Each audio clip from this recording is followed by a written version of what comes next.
Hello students, today we are going to read chapter 3, The Midnight Visitor. आज जो हम chapter पढ़ेंगे वो आपका चैप्टर 3 है और उसका टाइटल है the midnight visitor. First I tell you about something of this chapter. थोड़ा इसके बारे में बता देती हूँ मैं आपको कि इस चैप्टर में क्या होगा. द मिडनाइट विजिटर एक डिटेक्टिव की कहानी है, एक जासूस की कहानी है जो बड़ी सफलता से अपनी बुद्धि से, अपने अलर्टनेस से और अपने प्रेजेंस ऑफ माइंड का यूज करके एक अदर डिटेक्टिव को भगा देता है. इस स्टोरी में दो जासूस हैं जिनके बारे में आप पढ़ेंगे. उसमें फर्स्ट का नेम है मैक्स और दूसरे का नेम है ओजाबेल. इसी स्टोरी में एक कैरेक्टर और होगा जो कि एक राइटर है और उसका नेम है फाउलर. फाउलर ने एक डिटेक्टिव किस प्रकार का होता है इस तरह की इमेज अपने माइंड में पहले ही सेट कर रखी थी, लेकिन वह ओजाबेल से मिलता है. उसे देख करके वह काफी ज्यादा निराश हो जाता है क्योंकि ओजाबेल काफी ज्यादा फैट एंड स्लोपी यानी काफी ज्यादा मोटा और अव्यवस्थित सा दिखने वाला डिटेक्टिव था. लेकिन जैसे ही ओजाबेल के सामने एक प्रॉब्लम आती है तो वह जिस तरह से उस प्रॉब्लम को सॉल्व करता है उसे देख करके कहा जा सकता है कि वो एक सक्सेसफुल डिटेक्टिव है. यह स्टोरी हमें यह बताती है कि ये जरूरी नहीं होता है कि एक जासूस हैंडसम हो, स्लिम हो या फिजिकली स्ट्रांग हो, लेकिन यदि एक सक्सेसफुल डिटेक्टिव बनना है तो उसके लिए नेसेसरी है कि उसमें कुछ ट्रेट्स हो. वो ट्रेट्स कौन से होते हैं? वो हैं उसमें इंटेलिजेंस होना चाहिए, उसमें अलर्टनेस होनी चाहिए एंड उसमें प्रेजेंस ऑफ माइंड होना चाहिए. यदि ये सारे गुण किसी व्यक्ति में हैं और वो डिटेक्टिव है तो वो एक सक्सेसफुल डिटेक्टिव बन सकता है. चलिए स्टार्ट करते हैं इस स्टोरी को. Ozabel, a secret agent, is expecting to get a very important report. Another secret agent, Max, threatens him with a pistol, demanding the report. Does Ozabel outwit him? Ozabel, जो कि एक secret agent है यानी वह एक जासूस है और वह बहुत ही इंपॉर्टेंट रिपोर्ट पाने की आशा कर रहा है.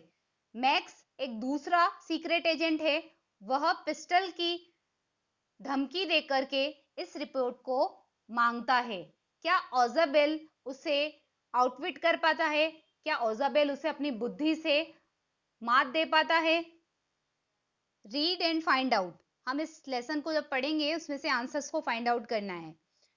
Ausable did not fit any description of a secret agent Fowler had ever read.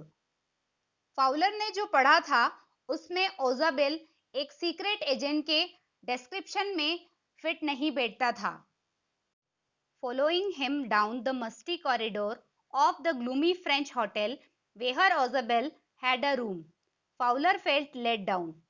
Musty means होता है बैड स्मेलिंग यानी जहां पर काफी ज्यादा बदबू हो. यहाँ पे ग्लूमी वर्ड जिसका मीनिंग है सैड या उदास. एक काफी ज्यादा उदासी युक्त फ्रेंच होटल था. काफी ज्यादा वहां पे बदबू आ रही थी. ऐसे कॉरिडोर में से उसके पीछे पीछे चलते हुए ओजाबेल ने जहां पे कमरा ले रखा था, फाउलर उसको फॉलो करते हुए गया और उसको ऐसा करते हुए यानी उसको फॉलो करते हुए काफी ज्यादा निराशा हो रही थी.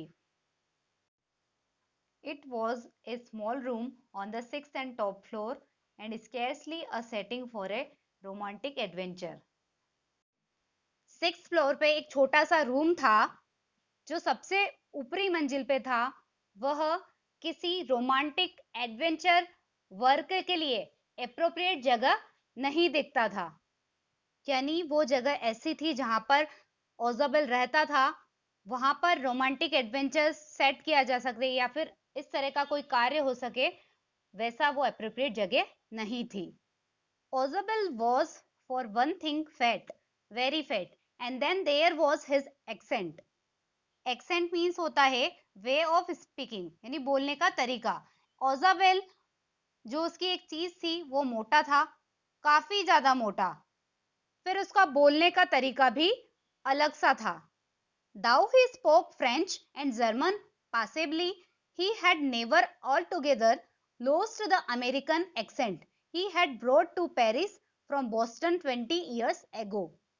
हालांकि वो फ्रेंच लैंग्वेज बोलता था, उसके अलावा जर्मनी लैंग्वेज जो थी वो काम चलाऊ तरीके से बोल लेता था, लेकिन उसका जो अमेरिकन एक्सेंट था, यानी अमेरिकी लैंग्वेज बोलने का जो तरीका था, जिसे वो बोस्टन से पेरिस लगभग 20 साल पहले लाया था, अभी तक वो पूरी तरह से नहीं बदला था। You are disappointed, Ausable said wheezily over his shoulder. तुम निराश हो गए हो, अपने कंधों पर से एक घरघराती आवाज में, यहाँ पे विजिली वर्ड आया है, उसका मीनिंग होता है घरघराती आवाज में, ओजाबेल ने कहा। You were told that I was a secret agent, a spy dealing in espionage and danger. Spy means यहाँ पर है डिटेक्टिव, जिसे हम जासूस कहते हैं। एस्पियोनेज मीन्स होता है द एक्ट ऑफ स्पाइंग, यानी जासूसी। तुम्हें यह बताया गया था कि मैं एक जासूस हूँ। ये बात ओजाबेल बोल रहा है कि तुम्हें बताया गया था कि मैं एक जासूस हूँ, एक मैं स्पाई या मैं एक गुप्तचर हूँ जो जासूसी के काम व खतरों के काम करता है। You wished to meet me because you are a writer, young and romantic. तुमने विश किया था मुझसे मिलना क्योंकि तुम एक राइटर हो जो कि यंग और रोमांटिक है। यू एनविजनड, एनविजनड मीन्स होता है इमेजिन्ड, यानी कल्पना की। You envisioned mysterious figures in the night, the crack of pistols, drugs in the wine. तुमने रात में रहस्यपूर्ण आकृतियों, पिस्टल्स की आवाजों और ड्रग्स मिली हुई वाइन, यानी वाइन में अगर ड्रग्स डाल दी जाए, इस तरह की कल्पनाएं की थी। यानी तुमने ऐसा सोचा था कि जिस डिटेक्टिव से तुम मिलोगे वो इस तरह का कोई व्यक्ति होगा जो कोई ना कोई पिस्टल्स की आवाज निकाले या पिस्टल चलाए, तो जैसा साउंड वहां पे क्रिएट होता है, जो सिचुएशन वहां पर बनती है, ऐसे व्यक्ति से तुम मिलते। लेकिन उसकी बजाय कुछ डिफरेंट ही हो गया है।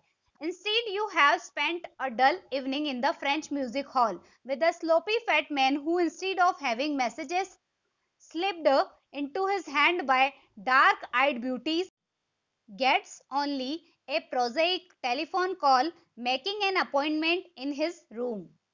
Sloppy means यहाँ पर है careless, अव्यवस्थित, लापरवाह जिसे हम कह सकते हैं। प्रोजेइक मीन्स होता है ऑर्डिनरी, जिसे हम कहते हैं साधारण। इसके बजाय तुम्हें एक फ्रेंच के संगीत हॉल में एक डल इवनिंग बितानी पड़ी है, एक मोटे से लापरवाह व्यक्ति के साथ, जिसके हाथ में कोई ब्लैक आईज वाली ब्यूटीज कोई मैसेज नहीं देती, उसे सिर्फ ऑर्डिनरी कॉल्स आती है उसके कमरे में अपॉइंटमेंट के लिए, या उससे मिलने आने वाले लोगों की सिर्फ ऑर्डिनरी सी कॉल्स वहां पर आती है, उसके अलावा एक्स्ट्रा कुछ नहीं होता था। यू हैव बीन बोर्ड, तुम बोर हो चुके हो। The fat man chuckled to himself as he unlocked the door of his room and stood aside to let his frustrated guest enter.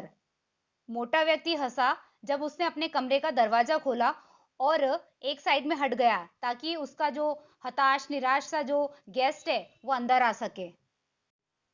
You are disillusioned, Ausable told him. Ausable ने उसे ऐसा कहा कि तुम डिसइल्यूजनड हो गए हो, यानी तुम्हारा भ्रम टूट गया है। But take cheer my young friend, लेकिन खुश हो जाओ मेरे young friend. Presently you will see a paper, a quite important paper for which several men and women have risked their lives. Come to me. जल्दी ही तुम्हें एक important paper देखने को मिलेगा जिसको पाने के लिए कई लोग अपनी जान जोखिम में डाल चुके हैं। वह पेपर मेरे पास आने वाला है। Someday soon that paper may well affect the course of history. कुछ दिनों बाद वह कागज इतिहास को प्रभावित करेगा। In that thought is drama, is there not? इस थॉट में ड्रामा है, क्या नहीं है? As he spoke, Ozabel closed the door behind him. Then he switched on the light. बोलते बोलते ओजाबेल ने दरवाजा बंद किया, फिर उसने लाइट का स्विच ऑन किया। फिर क्या होता है? And as the light came on, Fowler had his first authentic thrill of the day. और जैसे ही लाइट जली या जैसे ही लाइट आई, फाउलर ने दिन का फर्स्ट ऑथेंटिक थ्रिल देखा। ऑथेंटिक थ्रिल मीन्स होता है वास्तविक रोमांच, यानी जैसे ही लाइट जली थी फाउलर ने अपने दिन का पहला वास्तविक रोमांच देखा। For half way across the room, a small automatic pistol in his hand stood a man.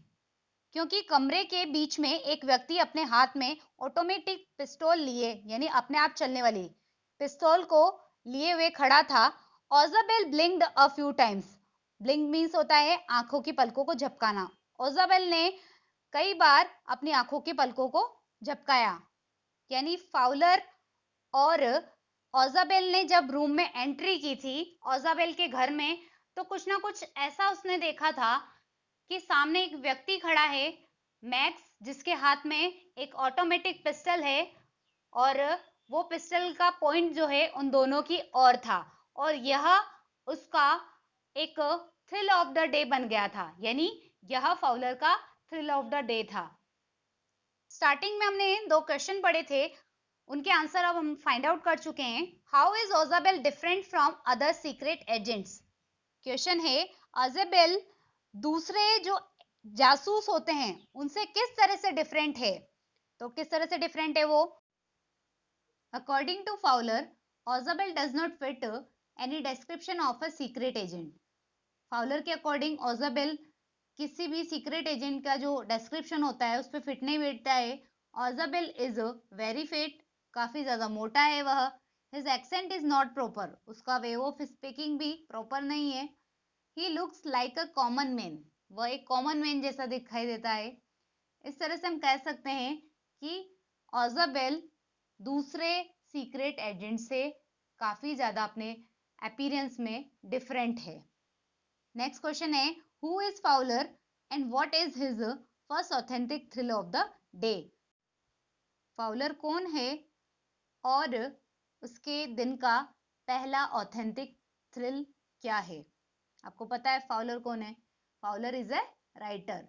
He has his first authentic thrill of the day when Ozabel switches on the light and Fowler sees a man in the room with a pistol in his hand. Ozabel ने जैसे ही room की light को on किया, उसे और Fowler को दोनों ने रूम के अंदर ऐसा देखा था कि पहले से ही कोई व्यक्ति अंदर है। दिस मैन नेम्ड मैक्स, इस व्यक्ति का नाम था max.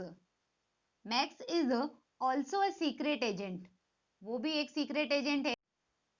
And orders Ausable to hand him over the report related to the new missiles, और वो ओजाबेल को ऑर्डर देता है पिस्टल दिखा करके कि जो मिसाइल से रिलेटेड जो रिपोर्ट है वो उसके हवाले कर दे। और यही जो सिचुएशन बनती है, यही फाउलर के लिए उसका first authentic thrill of the day है। फिर से लेसन स्टार्ट करते हैं। Max he wheezed you gave me a quite a start. Start means होता है शॉक्ड यानी चौंका देना। वीज्ड मीन्स होता है आवाज के साथ सांस लेना। मैक्स उसने नाक से आवाज निकालते हुए बोला, तुमने तो मुझे डरा ही दिया, यानी तुम्हें देख करके मैं काफी ज्यादा शॉक्ड हो गया। I thought you were in Berlin, मैंने तो सोचा था कि तुम बर्लिन गए हुए हो। What are you doing here in my room, तुम मेरे कमरे में क्या कर रहे हो? यानी ओजाबेल ने जब अपने सामने मैक्स जो कि दूसरा डिटेक्टिव है उसे देखा जिसके हाथ में पिस्टल भी है, तो ये सारे क्वेश्चंस ओजाबेल ने मैक्स से किए। Read and find out questions दिए हुए हैं, ये क्वेश्चंस के आंसर हम आगे लाइंस पढ़ेंगे उनमें मिलेंगे।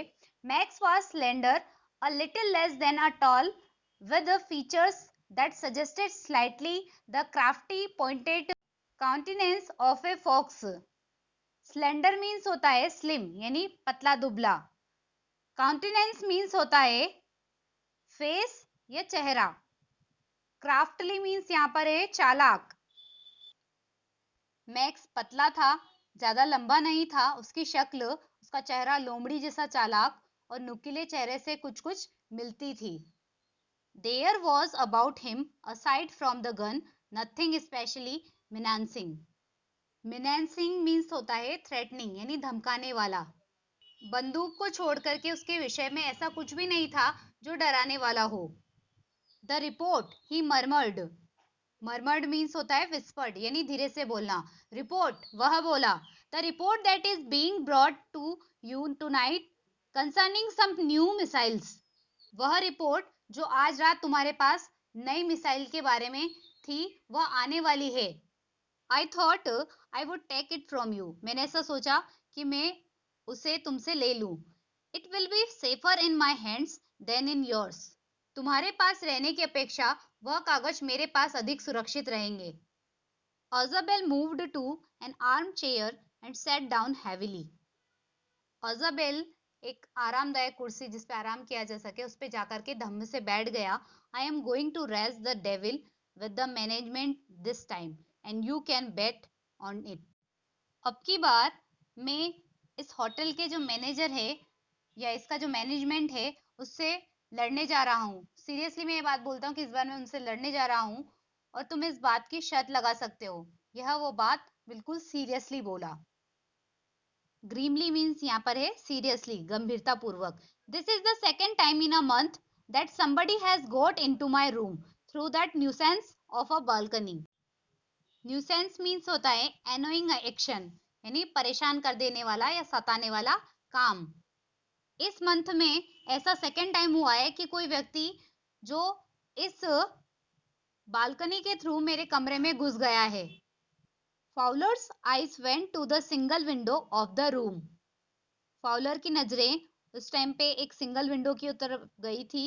It was an ordinary window, ये एक सामान्य सी विंडो थी। Against which now the night was pressing blackly, जिस पर इस समय रात का अंधेरा छाया हुआ था।